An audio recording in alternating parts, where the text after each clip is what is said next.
Assalamualaikum warahmatullahi wabarakatuh.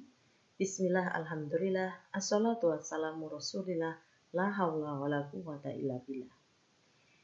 Pada penjelasan kali ini, masih membahas RPS teori komunikasi, saya akan menjelaskan bagian dari struktur RPS teori komunikasi, yaitu pertemuan tiap mingguan atau jadwal pertemuan.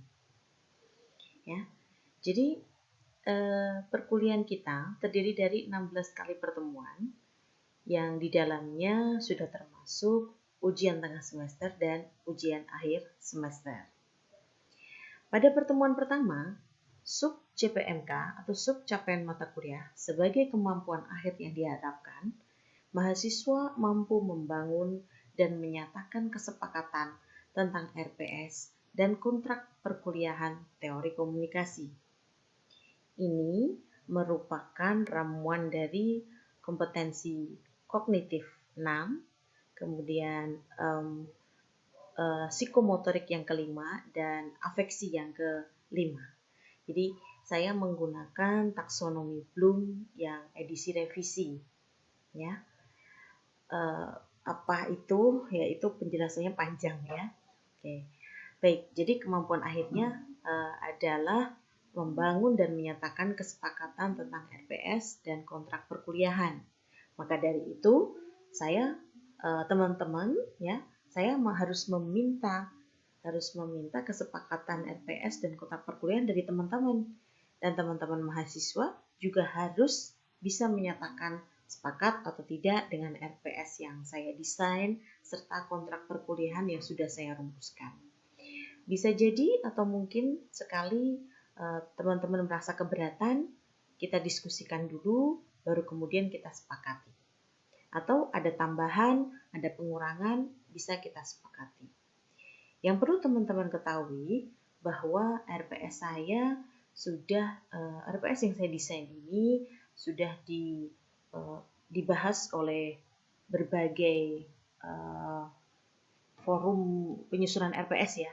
Maksudnya ya ketika ada kegiatan-kegiatan penyusunan RPS, saya konsultasikan kesesuaiannya, apakah terlalu memberatkan atau tidak. Sebetulnya memang tugas mahasiswa itu harusnya lebih berat ya daripada tugas siswa, lebih dalam, lebih kritis, tanggung jawabnya juga lebih luas, outputnya juga lebih daripada ketika dulu teman-teman menjadi pelajar atau siswa. Baik, di minggu pertama ini indikatornya adalah ketepatan membangun pemahaman tentang RPS teori komunikasi. Jadi saya harus bisa membangun pemahaman teman-teman. Teman-teman juga harus betul-betul paham tentang RPS ini. Apa sih yang dimaksud dengan RPS itu? Gitu ya. Jangan sekedar download, sudah, nggak pernah dibaca. Atau download, dibaca sekali, sudah, tanpa paham artinya. Atau download, dibaca, paham artinya, tapi masih gerundel. Nah, gitu jangan ya. Makanya indikatornya adalah itu. Jadi saya bisa membangun pemahaman tentang RPS teori komunikasi ini pada teman-teman. Kemudian keaktifan membangun kesepakatan tentang RPS teori komunikasi. Jadi saya aktif mendesain RPS, teman-teman juga aktif dalam merespon RPS yang saya desain. Kemudian menyatakan kesepakatan tentang kontrak perkuliahan. Itu hampir sama ya dengan RPS tadi. RPS dan kontrak perkuliahan saya bedakan karena RPS ini sudah ada template-nya gitu. Begitu juga dengan kontrak perkuliahan. Kalau RPS ini lebih kepada detail dan bangunan struktur perkuliahannya. Kalau kontrak perkuliahan ini aturan-aturan main kita di kelas, mana yang kita sepakati demi kondusif RPS, demi kondusifnya RPS, demi terlaksananya RPS. Itu ya kenapa dibedakan. Kemudian kriteria dan bentuk penilaian untuk minggu pertama ini ketepatan, keaktifan, dan kesepakatan. Bentuk penilaiannya adalah observasi, itu untuk sikapnya ya. Jadi saya menilai mana sih teman-teman yang memang menunjukkan ekspresi apresiasi dengan RPS ini gitu ya. kemudian portofolio catatan perkuliahan di blog masing-masing. Nah, ini merupakan capaian pengetahuan, keterampilan umum, dan keterampilan khusus. Jadi nanti saya akan memantau portofolio catatan perkuliahan di blog teman-teman ya. Apa sih maksud dari portofolio catatan perkuliahan di blog masing-masing itu? Kita ke kolom selanjutnya dulu, nanti akan lebih jelas, yaitu di metode pembelajaran beserta estimasi waktunya ya. Tadi di atas, di desain yang atas, di desain sebelumnya di awal, saya sudah menunjukkan bobot perkuliahan ini ada 3 SKS. Apa sih yang dimaksud dengan 3 SKS itu? SKS adalah sistem kerja semester, bukan sistem kebut semalam ya. Sistem kerja semester. Dan angkanya itu disebut sebagai satuan kerja semester. Maksudnya gimana?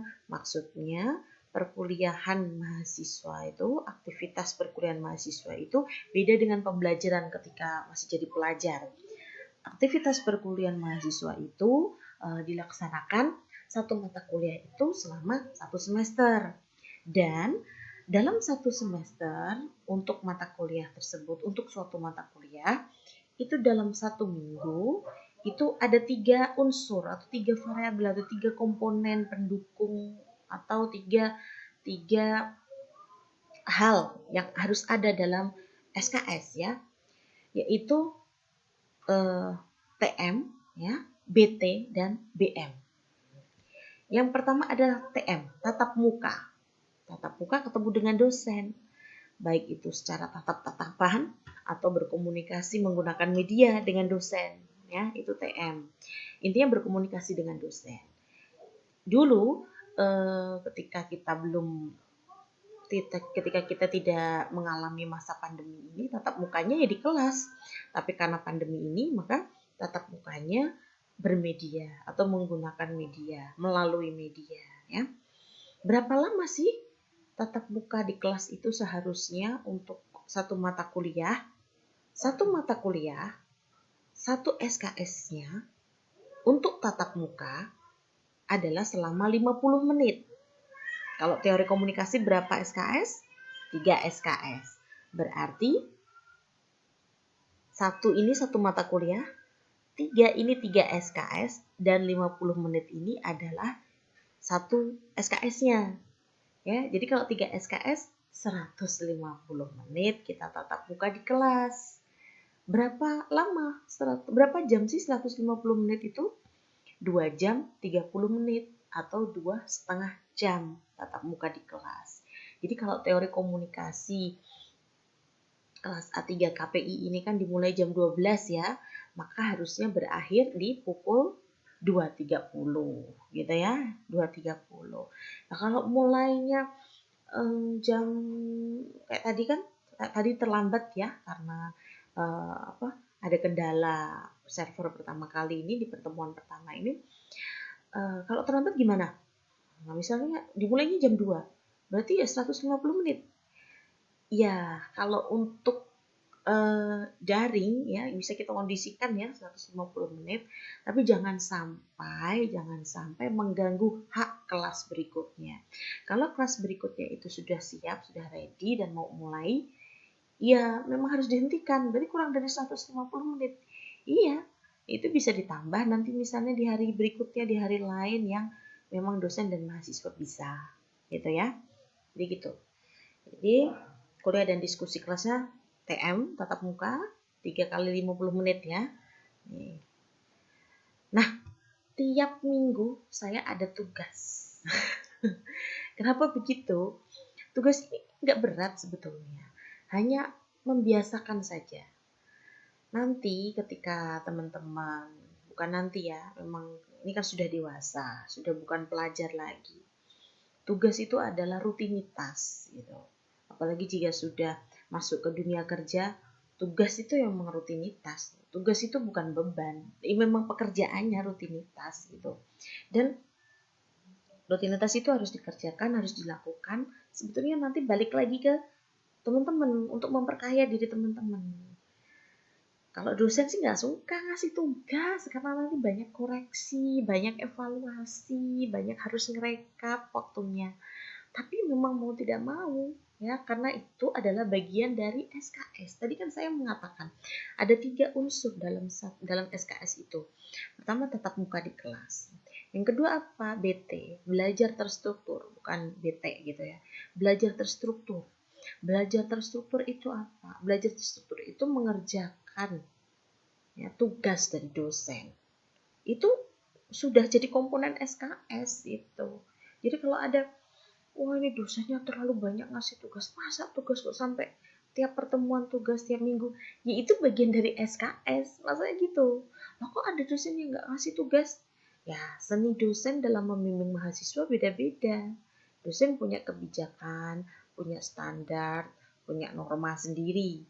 Tapi yang jelas tugas tatap muka dan BM, belajar mandiri, itu bagian dari SKS.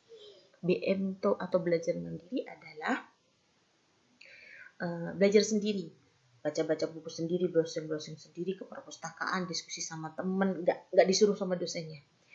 Yang tujuannya untuk mendalami mata kuliah tersebut.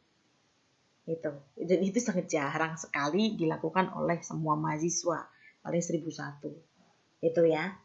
Nah, itu. Nah, untuk materi pembelajaran di minggu pertama ini, RPS dan kontrak perkuliahan, ya, bobotnya 2%. Saya berikan bobot lebih, 2% itu termasuk lebih ya. Mungkin di beberapa mata kuliah ada yang 0%. Kenapa saya memberikan bobot 2%? Karena RPS dan kontrak itu penting sekali. Biar mahasiswa betul-betul paham kenapa harus ada mata kuliah ini, apa sih yang dimaksud dengan mata kuliah ini, kemudian tugas, kenapa kok banyak tugas gitu ya. Itu untuk minggu pertama dulu. Oh ya, hampir lupa, ini ada tugas. Jadi tadi tugas individu menghasilkan portofolio catatan perkuliahan di blog masing-masing. Jadi video-video, materi-materi yang sudah saya berikan itu, apa respon teman-teman setelah melihat videonya? Ada hal yang mau ditanyakan enggak? Atau apa yang teman-teman pahami dari materi yang sudah saya sampaikan? Baik itu materi, kalau pertemuan pertama ini materi RPS, kontrak perkuliahan, apa sih? Yang tentunya yang berkaitan dengan perkuliahan ya. Apa yang paling substansi adalah apa yang teman-teman pahami? Jangan-jangan penjelasannya lewat saja. Semester berikutnya ditanya, SKS itu apa sih? Apa yo? Tidak tahu saya SKS itu apa, padahal sudah pernah saya jelaskan. Nah, itu diketik di blog teman-teman. Teman-teman pasti, saya yakin pasti punya blog. Ataukah itu blogspot atau media sosial, Facebook, itu diketik gitu. Diketik, diberikan keterangan, catatan perkuliahan pertama, hari, tanggal, bulan, tahun, kemudian mata kuliahnya apa, dosennya siapa.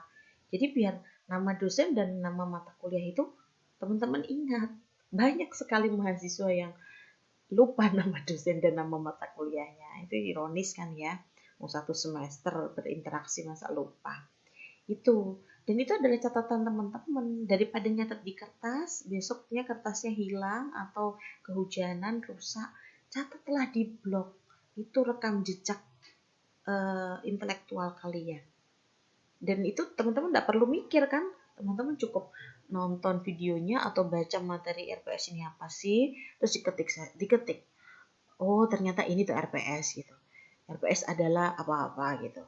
Atau saya kok dijelaskan RPS kok masih nggak ngerti-ngerti juga ya. Ya kalau seperti itu mau diketikkan nggak apa-apa, tapi itu menunjukkan ya tingkat intelektualitasnya ya, itu ya. Jadi boleh misalnya di Facebook, di Instagram, atau di mana. Kalau lebih bagus sebetulnya teman-teman bikin blog ya, blogspot atau WordPress itu, dan diisi kayak bikin diary gitu, diary perkuliahan khusus mata kuliah saya. Mata kuliah lain boleh nggak dimasukkan di situ? Boleh. Yang penting teman-teman harus memberi informasi, ini catatan untuk mata kuliah apa, jangan sampai aku tahu ngetik iki apa ya gitu. Ini catatan apa ya gitu, jangan sampai ya. Tuh kemudian address barnya atau URL-nya itu di copy, diunggah di Vclass, di-share di WhatsApp group dan dikirim ke email saya sebagai backup. Kenapa begitu?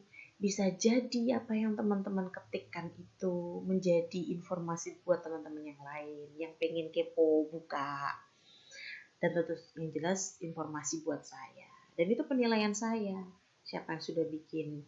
Ya memang kadang-kadang terlewat sih ya, ada teman-teman yang sebelumnya sudah pernah menjadi peserta mata kuliah saya, tidak pernah bikin tapi dapat nilai, tidak pernah bikin portofolio tapi dapat nilai, dan sebaliknya selalu bikin malah nggak dapat nilai. Ya karena sebetulnya perkuliahan saya bukan pada nilainya tapi pada prosesnya. Akhirnya banyak teman-teman yang punya rekam jejak digital, di beberapa tahun kemudian diketik namanya di mesin pencari Google dan lain-lain, ternyata pernah bikin catatan tentang ini gitu ya. Oke, itu dulu untuk minggu pertama. Minggu-minggu selanjutnya di video selanjutnya. Terima kasih. Wassalamualaikum warahmatullahi wabarakatuh.